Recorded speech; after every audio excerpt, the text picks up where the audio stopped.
મોદી સુશાસનની 23 વર્ષની ઉજવણી સુરતમાં પણ થઈ રહી છે। ઐતિહાસિક વ્યક્તિ તરીકે પીએમ મોદીને યાદ કરવામાં આવશે।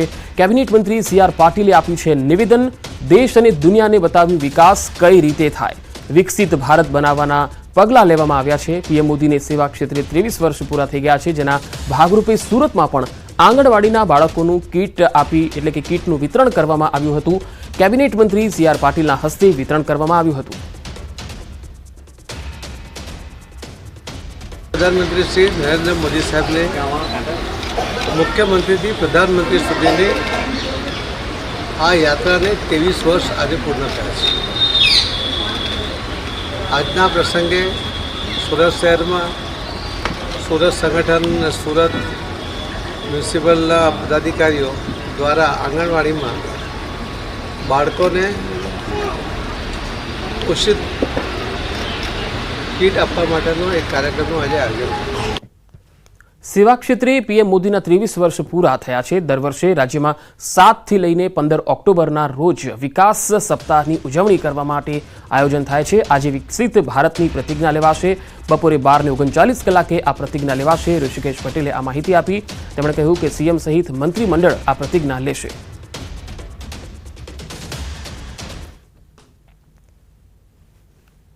देश અને ગુજરાતમાં 21મી સદીની સ્વર્ણિમ સવાર ગુજરાતથી પડી। 7 ઓક્ટોબર 2001ના રોજ આદરણીય પ્રધાનમંત્રી અને એ વખતના આપણા મુખ્યમંત્રીશ્રીએ જ્યારે ગુજરાતનો હવાલો સંભાળ્યો, એ વખતે વિકાસની રાજનીતિ અને વિકાસની રાજનીતિ સાથે 21મી સદીના ભારતની કલ્પના સાથેનો ઉદય એ ગુજરાતથી થયો।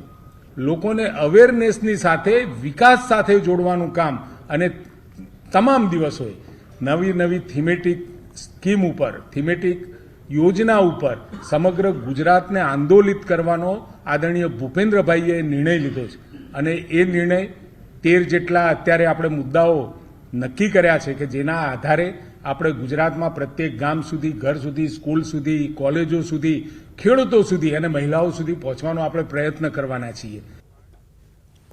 મહેસાણાની દૂધસાગર ડેરીના ચેરમેનની થોડી વારમાં ચૂંટણી થવાની છે। ચેરમેનની ચૂંટણીમાં પાર્ટીમાંથી સેન્સ બાદ અશોક ચૌધરી જ ચેરમેન પદે નિશ્ચિત મનાઈ રહ્યા છે। આજે પાર્ટીના મેન્ડેટ મુજબ ચેરમેન નક્કી થશે। ચૂંટાયેલા 15 ડિરેક્ટર, 3 સરકારી પ્રતિનિધિ, જિલ્લા રજિસ્ટ્રાર, ફેડરેશન અને MD મળી 21 સભ્યોનું બોર્ડ હોય છે। એક સભ્યનું અવસાન થયું હોવાથી 20 સભ્યોની ઉપસ્થિતિમાં ચૂંટણી યોજાશે। થોડી વારમાં બોર્ડ રૂમમાં ચૂંટણી થશે।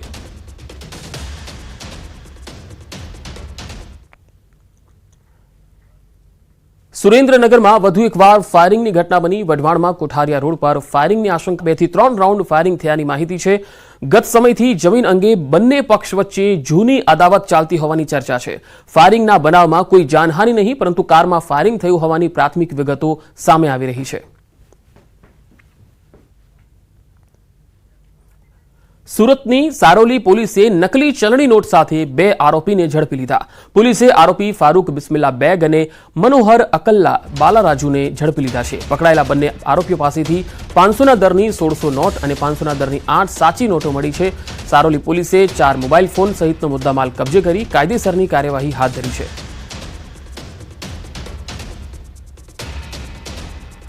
બનાવટી ચલણી નોટ સાથે 2 લોકો પકડાયા છે। આરોપીઓ પાસેથી 500ના દરની નકલી નોટો મળી આવી છે।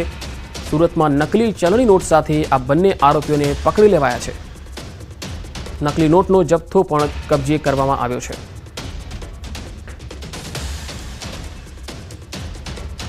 વડોદરાના ભાયલી ગેંગરેપ કેસમાં મોટો ખુલાસો થયો છે। સૂત્રોના હવાલાથી મોટી માહિતી મળી રહી છે। ભાયલી ગેંગરેપના આરોપીઓ પકડાયા છે। વડોદરા શહેર પોલીસે આરોપીઓને પકડ્યા છે। ક્રાઇમ બ્રાન્ચની ઓફિસે આરોપીઓને લઈ ગયા હોવાની માહિતી છે। પોલીસ સૂત્રો પાસેથી આ મોટી માહિતી સામે આવી રહી છે। 5 આરોપીઓને પકડ્યા હોવાની પ્રાથમિક માહિતી આવી રહી છે। તો વડોદરાના ભાયલીમાં જે સગીરા સાથે ગેંગરેપ થયો હતો, હવે તેમાં અપડેટ આવી રહ્યું છે કે આરોપીઓ પકડાયા છે। વધુ માહિતી સાથે વડોદરાથી સંવાદદાતા હાર્દિક દીક્ષિત જોડાયા છે। હાર્દિક, મોટી માહિતી જે આવી છે સામે, એમાં શું હાલ અપડેટ છે આપની પાસે? બિલકુલ પંકજ, જો મામલાની વાત કરીએ તો છેલ્લા 3 દિવસથી પોલીસ જે છે તે કામે લાગી હતી અને પોલીસે સતત મહેનત કરી 200 જેટલા કર્મચારીઓ કામે લાગ્યા। ત્યારબાદ 3 દિવસ બાદ જે વડોદરા શહેર ક્રાઇમ બ્રાન્ચ છે તેને આરોપીઓને ઝડપી પાડવા માટે સફળતા મળી છે। આ સૂત્રોના હવાલેથી ખૂબ જ મોટા સમાચાર કહી શકાય, કારણ કે પોલીસ માટે આ જે કેસ છે તેને સુલઝાવવા ખૂબ જ પડકારજનક હતું। આસપાસ કોઈ સીસીટીવી કેમેરાના ફૂટેજ નહોતા મળ્યા કે કોઈ ઠોસ પુરાવા નહોતા, ત્યારે ક્રાઇમ બ્રાન્ચની ટીમે જે લગભગ 5 જેટલા આરોપીઓને ઝડપી પાડ્યા હોય તેવું પોલીસ સૂત્રોના હવાલેથી માહિતી મળી રહી છે। થોડીક ક્ષણોમાં પોલીસ જે છે તે પત્રકાર પરિષદ યોજશે। 5 આરોપીઓ કોણ છે, તેઓ ત્યાં કઈ રીતે પહોંચ્યા હતા, દુષ્કર્મ આચર્યા બાદ તેઓ ક્યાં ફરાર થઈ ગયા હતા, તમામ પ્રકારની માહિતી જે છે તે પોલીસના ઉચ્ચ કક્ષાના અધિકારી દ્વારા આપવામાં આવનાર છે। પંકજ જી હાર્દિક, કેટલા વાગે પોલીસ આ અંગે પ્રેસ કરવાની છે અને આ જે આરોપીઓ પકડાયા છે એ વડોદરાના જ હતા કે વડોદરા બહારના હતા? બિલકુલ પંકજ, સમગ્ર મામલાની અત્યારે પોલીસ દ્વારા તપાસ કરવામાં આવી રહી છે। હાલ જ પોલીસ જે છે તે આરોપીઓને દબોચીને ક્રાઇમ બ્રાન્ચ ખાતે લાવી હોય ત્યાં પ્રકારની પોલીસ સૂત્રોના હવાલેથી માહિતી મળી રહી છે। અત્યારે પોલીસ દ્વારા તમામ જે આરોપીઓ છે તેમની પૂછપરછ કરવામાં આવી રહી છે અને આરોપીઓ પાસેથી પ્રાથમિક માહિતી મેળવ્યા બાદ જ પોલીસ દ્વારા જે છે તે પત્રકાર પરિષદ છે તે યોજવામાં આવશે। ઉલ્લેખનીય બાબત છે કે અત્યાર સુધી પોલીસે અસંખ્ય લોકો જે છે તેમની પૂછપરછ કરી છે। લગભગ 15 થી વધુ શકબંધોની પૂછપરછ કરી હતી, પરંતુ તેમાં પોલીસને સફળતા નથી મળી।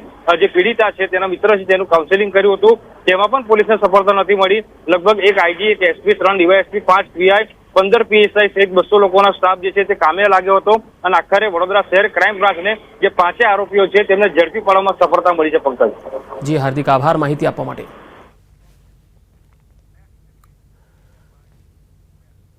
સાયબર ફ્રોડ અને નોકરી આપવાના બહાને પૈસા પડાવવા, છેતરપિંડી જેવા કિસ્સાઓ ખૂબ વધી રહ્યા છે। ત્યારે જૂનાગઢ શહેરના ભેંસાણમાં યુવક સાથે છેતરપિંડીનો કિસ્સો સામે આવ્યો। અમદાવાદ મનપામાં નોકરી અપાવવાના બહાને યુવક સાથે છેતરપિંડી થઈ।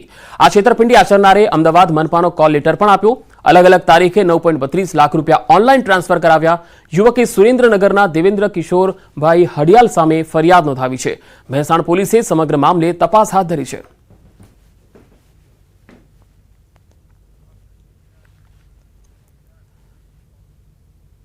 સુરત એસઓજી પોલીસે પાર પાડ્યું મિશન કાશ્મીર। 19 વર્ષથી નાર્કોટિક્સના ગુનામાં ભાગતા ફરતા આરોપીની ધરપકડ કરી લેવાઈ છે। જી હા, કાશ્મીરના અનંતનાગમાંથી કુખ્યાત ડ્રગ્સ માફિયા નિશાદ અહેમદ ગુલામ નબીની ધરપકડ કરી લેવામાં આવી। સુરત એસઓજીએ સ્પેશિયલ ટીમ બનાવી અને આ ટીમે સુરતથી 1800 કિલોમીટરનું અંતર કાપી જમ્મુ કાશ્મીરના અનંતનાગમાંથી આરોપીને પકડી લીધો છે। વર્ષ 2006માં આરોપીએ 10 કિલો કરતા વધુ ચરસ ગુજરાતના સુરતના વેપારીને વેચાણથી આપેલું હતું। આ ગુનાનો ભેદ પોલીસે ઉકેલી લીધો છે। આરોપી અફઘાનિસ્તાન અને પાકિસ્તાનમાંથી ડ્રગ્સ મંગાવતો હતો।